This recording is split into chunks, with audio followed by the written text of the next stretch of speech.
when the United States and Israel launched Operation Epic Fury on February 28, 2026, striking Iran's nuclear sites, killing its supreme leader. Africa was not mentioned in a single planning document. Africa did not vote on the war. Africa was not consulted. Africa had no seat at any table where the decision was made. But Africa is paying for it.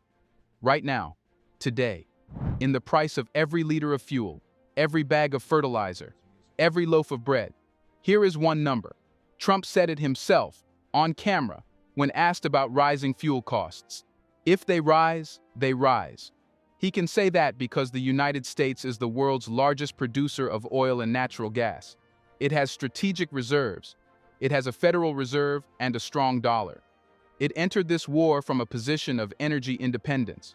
The continent of Africa entered this war with none of those advantages. And today, I am going to show you exactly what it is costing us, country by country, sector by sector, with verified numbers, and one scandal that has never been covered on African media the way it deserves to be. The numbers. How the strait hits Africa. The Strait of Hormuz is a narrow strip of water, 33 kilometers at its narrowest point, between Iran and Oman. Through it passes roughly 20 to 30% of all global oil trade. When the strait is threatened or closed, oil prices spike everywhere on Earth. When Operation Epic Fury launched on February 28, the strait became a war zone. Iranian forces attacked commercial vessels. The United States blockaded Iranian ports. Yet the broader path. By March 5th, Brent crude had jumped 15% to $83 per barrel. And the war's toll on supply is now confirmed. Between 600 and 700 million barrels of oil production have been lost because of the conflict. For the United States, painful. Gas prices up over a third, inflation running hot, but the U.S. produces its own oil and has the dollar and the Federal Reserve. For Africa, existential. Now let me make this specific, because it is not just oil. The war more than doubled the price of diesel and jet fuel. Diesel powers generators, which power hospitals in countries with unreliable electricity. Diesel powers trucks, which move food from farms to markets. When diesel doubles, the cost of getting food to people doubles. That does not show up as a military statistic. It shows up as hunger. And then there is fertilizer. This is the detail that Semafor confirmed last week, and that almost no African broadcaster has covered the way it deserves. The Strait of Hormuz handles approximately 1/3 of all global fertilizer trade. Africa imports most of its fertilizer. The planting season across the continent, the window when farmers prepare their fields, is happening right now. A war that closed the strait for weeks did not just raise the price of fertilizer. In many cases, it made it unavailable. And when fertilizer is unavailable at planting time, the harvest fails. And when the harvest fails, food prices spike 6 months from now. The war's food impact on Africa has not yet fully arrived. It is coming. Country by country. Who is bleeding? Let me take you through the specific countries. Ethiopia, Africa's second most populous nation, 120 million people.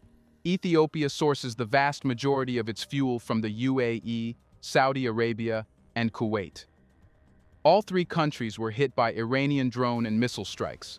The supply chains that bring Ethiopia its fuel were directly disrupted by the war. The Wikipedia economic impact page, which aggregates confirmed reporting, describes Ethiopia as facing severe price shocks as a direct result. But the Ethiopia story goes even deeper. The Grand Ethiopian Renaissance Dam, the massive dam on the Blue Nile that has been the subject of years of tense negotiations between Ethiopia, Sudan, and Egypt, was in the middle of those negotiations when the war started. The international mediators, the US, the UN, and the African Union, all diverted their diplomatic resources to the Strait of Hormuz crisis. The GERD talks collapsed. Ethiopia has been operating the dam without a binding agreement. The downstream water security of 100 million Egyptians and Sudanese was a casualty of a war in Iran that had nothing to do with the Nile. Egypt. The Suez Canal, through which a significant portion of global trade transits, has been directly affected by the war. Ships rerouting around the Middle East, flight paths redirected, insurance premiums spiking. Egypt earns billions annually from Suez Canal tolls. Those revenues have dropped as shipping patterns changed. And domestically, Egypt is an import-dependent economy. Those adjustments are not. The Wikipedia economic impact record describes a near state of emergency directed against price gougers, with offenders potentially facing military courts for harming shipping companies and national interests. South Africa. The government is burning national treasury funds to cushion the fuel shock, cutting fuel taxes, subsidizing diesel and cooking fuel, capping electricity and bread prices. Real money, real budget. For a war South Africa did not start and formally condemned as illegal under international law. Nigeria. A country already facing its own security crisis, its own fuel import dependency, its own inflation, now absorbing a 30% plus surge in global oil prices that hits every sector of a fragile economy. East Africa. Kenya, Tanzania, Mozambique, countries whose fertilizer arrives by ship from the Gulf, whose aviation routes cross Middle Eastern airspace that is now closed or heavily disrupted. Airlines are rerouting flights around the Middle East. Alone raises a critical question. Why would a single African nation build an airport? One estimate, flights between Africa and Europe are now significantly longer and significantly more expensive than before February 28. The insider trading scandal. Nobody covered in Africa. Now I want to tell you about something that the Financial Times investigated, something that has barely been covered on African media at all, and that I want you to pay very close attention to. During this war, 3 times, someone made enormous bets that the price of oil was about to fall. Enormous bets, placed minutes before announcements that caused oil prices to fall. Let me read you the record. Once one buyer hesitated. March 23, 2026. The Financial Times found that $580 million in bets on falling oil prices, selling futures, were placed with the stock market.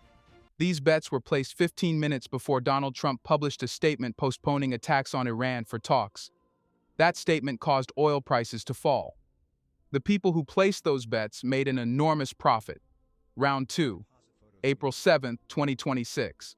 $950 million in bets on falling oil prices were placed. Again, shortly before a policy shift was announced. This time, a 2-week ceasefire with the opening of the Strait of Hormuz. Oil prices fell. The bet paid off. Round 3, April 17, 2026. 7,990 lots of Brent crude futures, worth an estimated $750 million, were sold.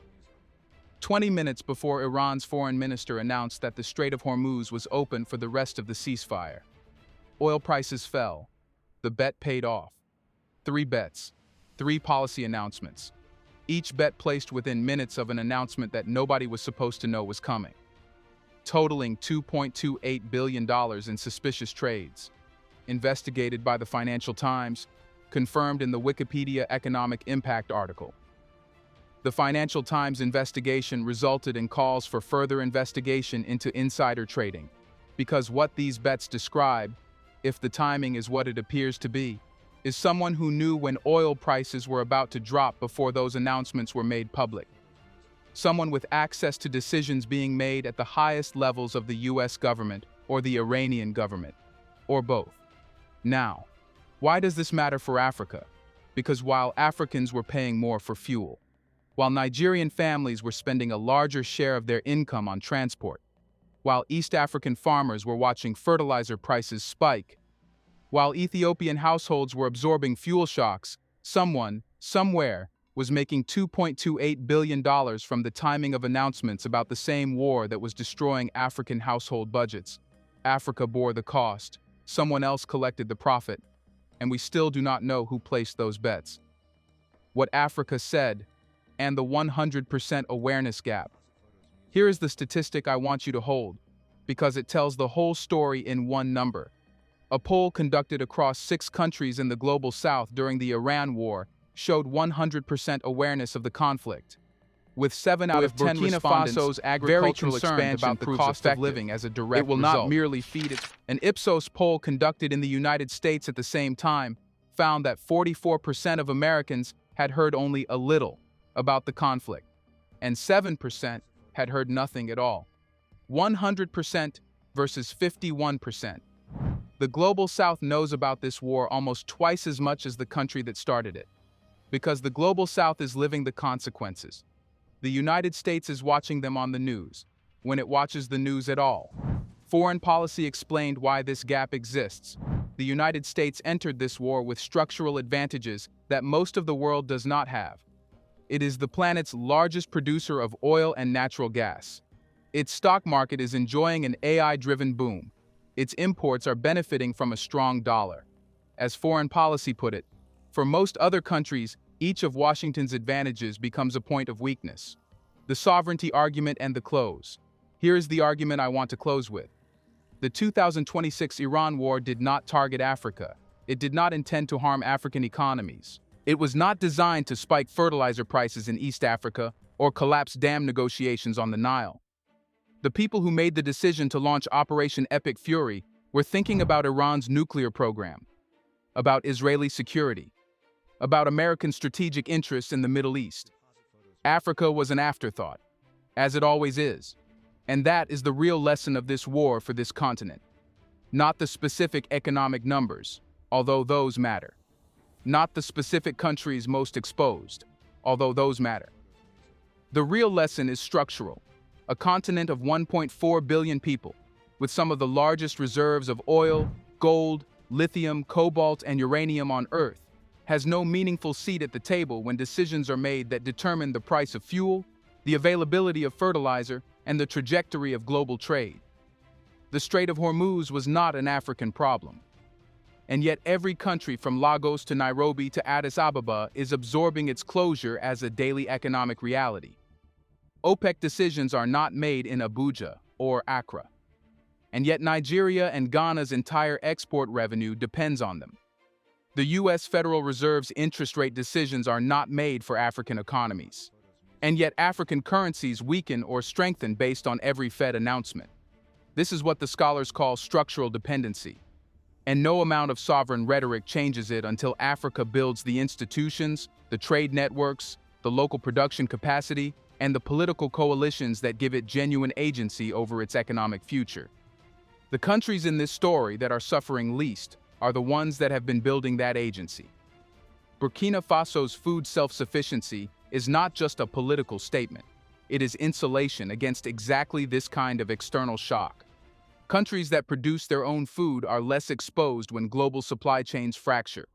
Countries that produce their own fuel or diversify their sources are less exposed when a single strait goes to war. Trump said, "If they rise, they rise." He was talking about gas prices in America. But every African government minister, every African central banker, every African family managing a household budget heard those words and knew they were never going to be in a position to say the same thing. Not until Africa builds the kind of economy where someone else's war is not automatically Africa's emergency. All the sources for this video are in the pinned comment, including the Wikipedia economic impact article with the $2.28 billion insider trading timeline, the foreign policy analysis, the Semafor fertilizer report published last week, and the CBS inflation data. Every claim has a source. Tell me in the comments, do you think the $2.28 billion in suspicious oil trades will ever be properly investigated? And do you think Africa will ever be in a position to say, if prices rise, they rise, without a crisis following? Because those two questions are connected. The people who profit from other people's suffering are never going to change the rules. Africa has to change its position in the game. Subscribe, because that is the story this channel covers. Every chapter of it.